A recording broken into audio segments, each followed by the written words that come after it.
بسم اللہ الرحمن الرحیم۔ تمام دیکھنے والوں سننے والوں کو پاک لاء گائیڈ کے یوٹیوب چینل میں خوش آمدید۔ یہ پاکستان کا پہلا تعلیمی، معلوماتی اور قانونی یوٹیوب چینل ہے جہاں پر نہ صرف قانون کے طلباء، CSS کے طلباء، بزنس لاء کے طلباء بلکہ عام شہری بھی قانون کے بارے میں معلومات حاصل کر سکیں گے۔ قانون کے متعلق صرف معلومات ہی نہیں بلکہ قانون کے طلباء مختصر بہترین نوٹس بھی حاصل کر سکیں گے۔ پاک لاء گائیڈ کی ہر ویڈیو کو حاصل کرنے کے لیے سبسکرائب کا ریڈ بٹن دبائیں، سامنے موجود بیل کا بٹن دبائیں تاکہ تمام معلوماتی مفت ویڈیوز سب سے پہلے آپ کو ملیں۔ ان ویڈیوز پر تھمز اپ کریں اور ہمارے پاک لاء گائیڈ چینل کو اپنے دوستوں سے شیئر کرنا بالکل بھی نہ بھولیں۔ اشاعتوں میں تصنیف، کریڈٹ وغیرہ انتصاب کے معاملات، علمی اشاعتوں میں شراکت کا اعتراف۔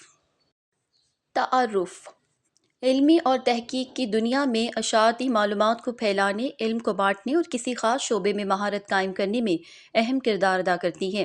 ایک کاغذ یا مخطوطہ شائع کرنے کے عمل میں متعدد مراحل شامل ہوتے ہیں اور اس میں متعدد افراد کے درمیان تعاون شامل ہوتا ہے۔ اشاعت کے ساتھ منسلک تصنیف، کریڈٹس اور اعترافات وہ اہم پہلو ہیں جو ہر فرد کے ذریعے کیے گئے کام کی ملکیت، شراکت اور پہچان کا تعین کرتے ہیں۔ اس مضمون میں ہم اشاعتوں میں تصنیف، کریڈٹس اور اعترافات اور اس کی اہمیت پر تبادلہ خیال کریں گے۔ اشاعتوں میں تصنیف: تصنیف ان افراد کی شناخت و تسلیم کرنے کا عمل ہے جنہوں نے کسی اشاعت کی تحقیق اور تحریر میں تعاون کیا ہے۔ تصنیف کام کی ملکیت اور کریڈٹ کا تعین کرتی ہے اور تحقیق میں شامل افراد کی جواب دہی اور ذمہ داری کو قائم کرتی ہے۔ تصنیف کے معیار فیلڈ، اشاعت کی قسم اور مخصوص جریدے یا ناشر کے لحاظ سے مختلف ہو سکتے ہیں، تاہم اشاعتوں میں تصنیف کا تعین کرنے کے لیے کچھ عمومی رہنما اصول قائم کیے گئے ہیں۔ کافی شراکتیں: وہ افراد جنہوں نے ڈیٹا کی تحقیق، تحریر اور تشریح میں خاطر خواہ تعاون کیا ہے۔ تصنیف کے لیے غور کیا جانا چاہیے۔ کافی شراکت میں معاملے کا مطالعے کا تصور اور ڈیزائن، ڈیٹا اکٹھا کرنا اور تجزیہ کرنا، مسودہ تیار کرنا اور اس پر نظر ثانی کرنا اور حتمی ویژن کی منظوری شامل ہو سکتی ہے۔ مثال کے طور پر دل کی بیماری پر ایک نئی دوا کے اثرات پر ایک مطالعے میں محققین جنہوں نے مطالعے کو ڈیزائن کیا، ڈیٹا اکٹھا کیا اور تجزیہ کیا اور مخطوطہ لکھا، ان سب کو تصنیف کے لیے سمجھا جا سکتا ہے۔ تاہم ایک انتظامی معاون جس نے محض لاجسٹک مدد فراہم کی ہو، اسے تصنیف کے لیے نہیں سمجھا جائے گا۔ فکری شراکتیں: وہ افراد جنہوں نے تحقیق اور تحریر میں فکری شراکتیں کی ہیں، جیسے تنقیدی تاثرات فراہم کرنا، خیالات کو فروغ دینا یا نتائج کی تشریح میں تعاون کرنا، ان پر بھی تصنیف کے لیے غور کیا جا سکتا ہے۔ مثال کے طور پر فصلوں کی پیداوار پر موسمیاتی تبدیلیوں کے اثرات سے متعلق ایک مطالعے میں موسمیات کے ایک ماہر جس نے مطالعے کے ڈیزائن اور تجزیے پر تنقیدی رائے فراہم کی، اسے تصنیف کے لیے سمجھا جا سکتا ہے، چاہے انہوں نے خود ڈیٹا اکٹھا یا تجزیہ نہ کیا ہو۔ جواب دہی اور ذمہ داری: مصنفین کو اشاعت کے مواد کی ذمہ داری لینے، اس کی درستگی اور دیانت کو یقینی بنانے اور اخلاقی معیارات اور رہنما خطوط پر عمل کرنے کے لیے تیار ہونا چاہیے۔ مثال کے طور پر ایک نئے طبی علاج کی افادیت سے متعلق ایک مطالعے میں تمام مصنفین کو اشاعت کے مواد کی ذمہ داری قبول کرنی چاہیے، اس بات کو یقینی بناتے ہوئے کہ یہ مطالعے کے نتائج کی درست عکاسی کرتا ہے اور اخلاقی معیارات اور رہنما اصولوں کی پابندی کرتا ہے۔ رضامندی اور اتفاق: تمام مصنفین کو چاہیے کہ وہ اپنی رضامندی دیں اور مخطوطہ کو جمع کرنے اور اس کی اشاعت کے ساتھ ساتھ تصنیف کے حکم اور ان کے ناموں اور وابستگیوں کے استعمال سے اتفاق کریں۔ مثال کے طور پر ایک مشترکہ مطالعے میں جس میں متعدد اداروں اور محققین شامل ہوں، تمام مصنفین کو اپنی رضامندی دینی چاہیے اور مخطوطہ کو جمع کرنے اور اس کی اشاعت کے ساتھ ساتھ تصنیف کی ترتیب اور ان کے ناموں اور وابستگیوں کے استعمال سے اتفاق کرنا چاہیے۔ یہ اس بات کو یقینی بناتا ہے کہ تمام مصنفین اشاعت کے عمل سے واقف ہیں اور اس میں حصہ لینے پر رضامند ہوں گے۔ International committee of medical journal ICMJE کے مطابق تصنیف کے لیے معیار ایڈیٹرز سائنسی اشاعتوں میں تصنیف کا تعین عام طور پر بعض معیارات پر پورا اتر کر کیا جاتا ہے، جسے اکثر ICMJE معیار کہا جاتا ہے۔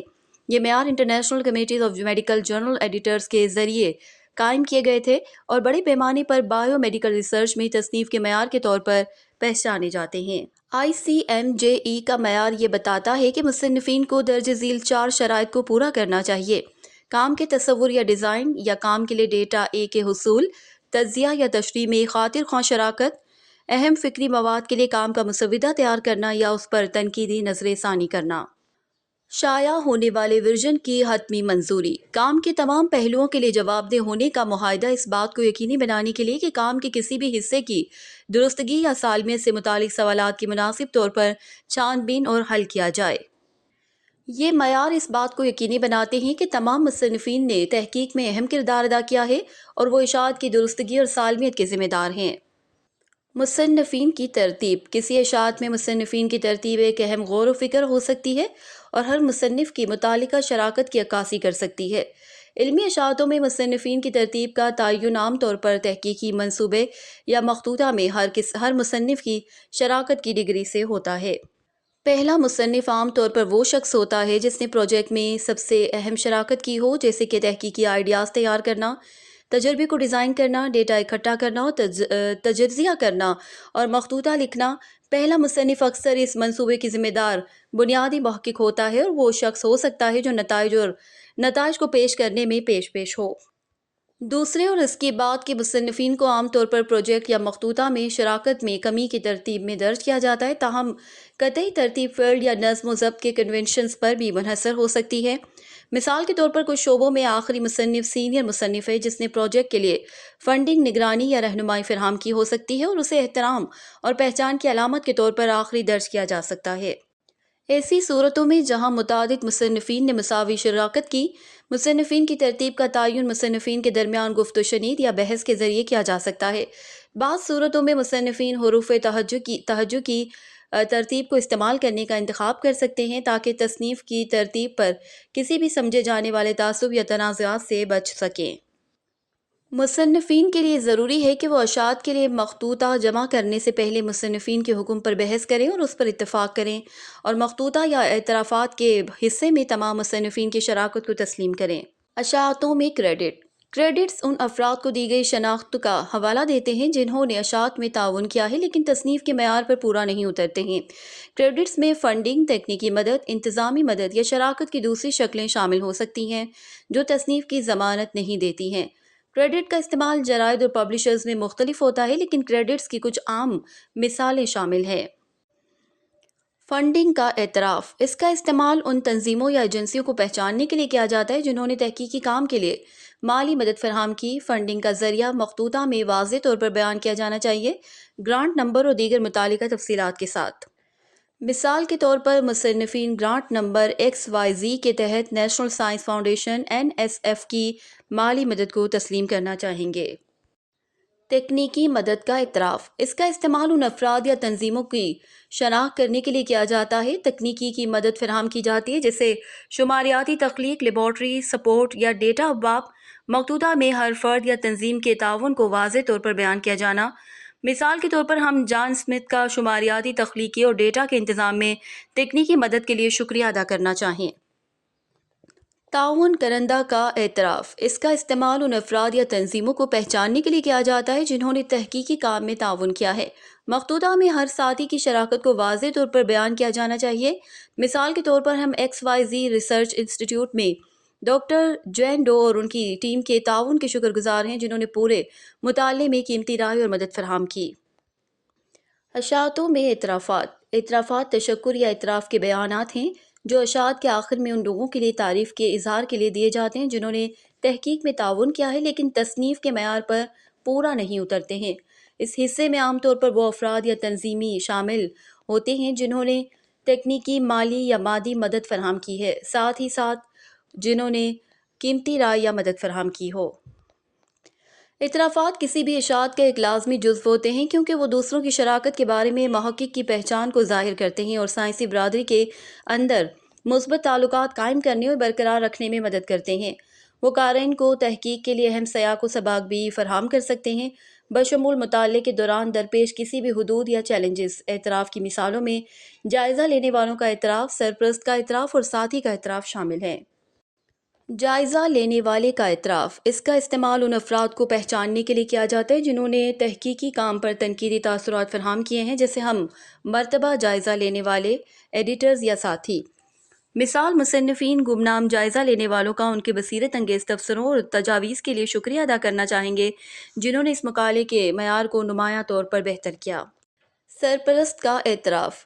اس کا استعمال ان افراد کو پہچاننے کے لیے کیا جاتا ہے جنہوں نے تحقیقی کام کے لیے رہنمائی، مشورہ یا معاونت فراہم کی ہے، جیسے کہ تعلیمی مشیر، سرپرست یا نگراں۔ مثال، مصنفین ان تحقیقی منصوبوں کے دوران ان کی انمول رہنمائی اور تعاون کے لیے ڈاکٹر جین اسمتھ کا شکریہ ادا کرنا چاہیں گے۔ سول انجینئرنگ کے شعبے میں ان کی مہارت اس کام کی سمت کو تشکیل دینے میں اہم تھی۔ ساتھی کا اعتراف۔ اس کا استعمال ان افراد کو پہچاننے کے لیے کیا جاتا ہے جنہوں نے تحقیقی کام کے لیے عمومی مدد یا حوصلہ افزائی کی ہو، جیسے کہ ساتھی، دوست یا خاندان کے افراد۔ مثال، مصنفین ایکس وائی زی کارپوریشن میں اس پروجیکٹ کے دوران ان کی حمایت اور حوصلہ افزائی کے لیے اپنے ساتھیوں کے تعاون کو تسلیم کرنا چاہیں گے۔ ان کی قیمتی آراء اور بحث نے اس تحقیق کی سمت کو تشکیل دینے میں مدد کی۔ یہ نوٹ کرنا ضروری ہے کہ اعترافات کو انصاف کے ساتھ استعمال کیا جانا چاہیے اور ان اہم شراکتوں کے لیے کریڈٹ دینے کے ذریعے استعمال نہیں کیا جانا چاہیے جو تصنیف کی ضمانت دیتے ہیں۔ اعترافات کا استعمال ان افراد کے تعاون کو تسلیم کرنے کے لیے کیا جانا چاہیے جنہوں نے کسی نہ کسی طریقے سے مدد کی ہے لیکن تصنیف کے معیار پر پورا نہیں اترتے۔ اشاعتوں میں تصنیف، کریڈٹ اور اعتراف کی اہمیت۔ تصنیف، کریڈٹ اور اعتراف کئی وجوہات کی بنا پر اشاعتوں کے اہم پہلو ہیں۔ پہچان۔ تصنیف، کریڈٹ اور اعتراف فراہم کر کے تحقیقی کام میں تعاون کرنے والے افراد یا تنظیموں کو ان کی کوششوں کے لیے تسلیم کیا جاتا ہے۔ مثال، تحقیقی مقالے پر ایک ساتھی کا نام بطور شریک مصنف شامل کرنے سے اس ساتھی کو تحقیقی کام میں ان کے تعاون کے لیے پہچانا جاتا ہے اور اس سے ان کی ساکھ بنانے اور انہیں اپنے شعبے میں ماہر کے طور پر قائم کرنے میں مدد مل سکتی ہے۔ تصنیف، کریڈٹس اور اعتراف تحقیقی کام کے ذمہ دار افراد یا تنظیموں کی شناخت کر کے جواب دہی قائم کرنے میں مدد کرتے ہیں۔ مثال، جب کوئی مقالہ شائع ہوتا ہے تو درج کردہ مصنفین کاغذ کے مواد کے لیے جواب دہ ہوتے ہیں۔ اگر تحریر میں غلطیاں یا مسائل ہیں تو مصنفین کو کسی بھی منفی نتائج کے لیے ذمہ دار ٹھہرایا جا سکتا ہے۔ شہرت۔ تصنیف، کریڈٹ اور اعتراف تحقیقی کام سے وابستہ افراد یا تنظیموں کی ساکھ کو متاثر کر سکتی ہیں۔ مثال، اگر ایک معزز محقق کو کسی کاغذ پر مصنف کے طور پر درج کیا جاتا ہے تو اس سے کام کی ساکھ اور ساکھ بڑھ سکتی ہے۔ اس کے برعکس اگر کوئی محقق تحقیقی بد انتظامی یا سرقہ میں ملوث پایا گیا تو یہ میدان میں ان کی ساکھ کو نقصان پہنچا سکتا ہے۔ اعترافات ساکھ کو بھی متاثر کر سکتے ہیں۔ مثال کے طور پر اگر کسی ممتاز محقق کو کسی پروجیکٹ میں ان کی شراکت کے لیے تسلیم کیا جاتا ہے تو اس سے فیلڈ میں ان کی ساکھ بڑھ سکتی ہے۔ اسی طرح اگر کسی فنڈنگ ایجنسی کو ان کے تعاون کا اعتراف کیا جاتا ہے تو یہ اعلیٰ معیار کی تحقیق کی حمایت کے لیے ان کی ساکھ کو بڑھا سکتی ہے۔ دوسری طرف اگر کسی فرد یا تنظیم کو ان کے تعاون کا اعتراف نہیں کیا جاتا ہے تو اس میں شامل محققین پر برا اثر پڑ سکتا ہے۔ تصنیف، کریڈٹ اور اعترافات کے علاوہ اہم عوامل۔ علمی اشاعتوں میں تصنیف کے کریڈٹ اور اعترافات کے علاوہ کئی دیگر اہم تحفظات ہیں۔ یہاں چند مثالیں ہیں۔ فنڈنگ اور مفادات کے تصادم کے انکشافات۔ مصنفین کو تحقیق کے لیے فنڈنگ یا مالی معاونت کے کسی بھی ذرائع اور دلچسپی کے ممکنہ تنازعات کا انکشاف کرنا چاہیے جو متعلقہ نتائج یا نتائج کو متاثر کر سکتا ہے۔ مثال، اس تحقیق کو نیشنل انسٹی ٹیوٹ آف ہیلتھ NIH کی گرانٹ سے سپورٹ کیا گیا تھا۔ مصنفین دلچسپی کے کسی تصادم کا اعلان نہیں کرتے جو متعلقہ نتائج یا تشریح کو متاثر کر سکے۔ اخلاقیات اور تعمیل۔ اگر تحقیق میں انسانی مضامین یا حیوانی مضامین شامل ہیں تو مصنفین کو اخلاقی تحفظات اور متعلقہ ضوابط اور رہنما اصولوں کی تعمیل کی وضاحت کرنی چاہیے۔ مثال، اس مطالعے کو ادارہ جاتی جائزہ بورڈ IRB نے منظور کیا تھا اور تمام شرکاء نے شرکت سے قبل باخبر رضامندی فراہم کی تھی۔ ڈیٹا کی دستیابی۔ مصنفین کی مطالعے میں استعمال کیے گئے ڈیٹا کی دستیابی کے بارے میں معلومات فراہم کرنی چاہیے، جیسا کہ آیا ڈیٹا کو عوامی طور پر دستیاب کیا جائے گا یا درخواست پر قابل رسائی بنایا جائے گا۔ مثال، اس مطالعے میں استعمال ہونے والا ڈیٹا متعلقہ مصنف کی درخواست پر دستیاب کرایا جائے گا۔ حوالہ اور انتساب۔ مصنفین کو مطالعے میں استعمال ہونے والے کسی بھی ذرائع کا صحیح طریقے سے حوالہ اور انتساب کرنا چاہیے، بشمول پچھلی تحقیق، ڈیٹا کے ذرائع اور دیگر متعلقہ معلومات۔ مثال، 2018 اسمتھ ایٹ ایل کی پچھلی تحقیق کے مطابق ہمارے نتائج اس تصور کی تائید کرتے ہیں کہ تولیدی صلاحیت مصنفین کو مطالعے میں استعمال کیے گئے طریقوں اور طریقہ کار کو کافی تفصیل سے بیان کرنا چاہیے تاکہ دوسروں کی طرف سے نقل یا تصدیق کی اجازت دی جا سکے۔ مثال، ڈیٹا جمع کرنے اور تجزیہ کرنے کے طریقہ کار کو اس مقالے کے طریقوں کے سیکشن میں تفصیل سے بیان کیا گیا ہے۔ اس مطالعے میں استعمال کردہ ڈیٹا اور کوڈ درخواست پر دستیاب ہیں۔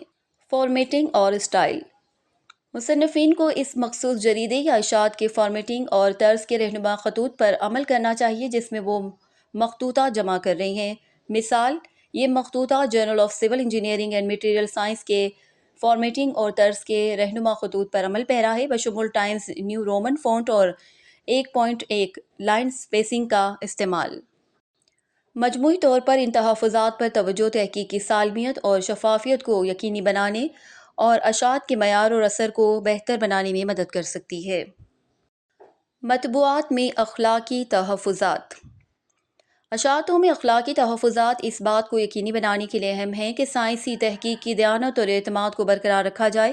یہاں کچھ اہم اخلاقی تحفظات ہیں جنہیں محققین اور ناشرین کو ذہن میں رکھنا چاہیے۔ ایمانداری تحقیقی کام میں تعاون کرنے والے تمام افراد کو تسلیم کیا جانا چاہیے اور ایسے افراد کو تسلیم نہیں دی جا سکتی جنہوں نے اہم شراکت نہیں کی ہے۔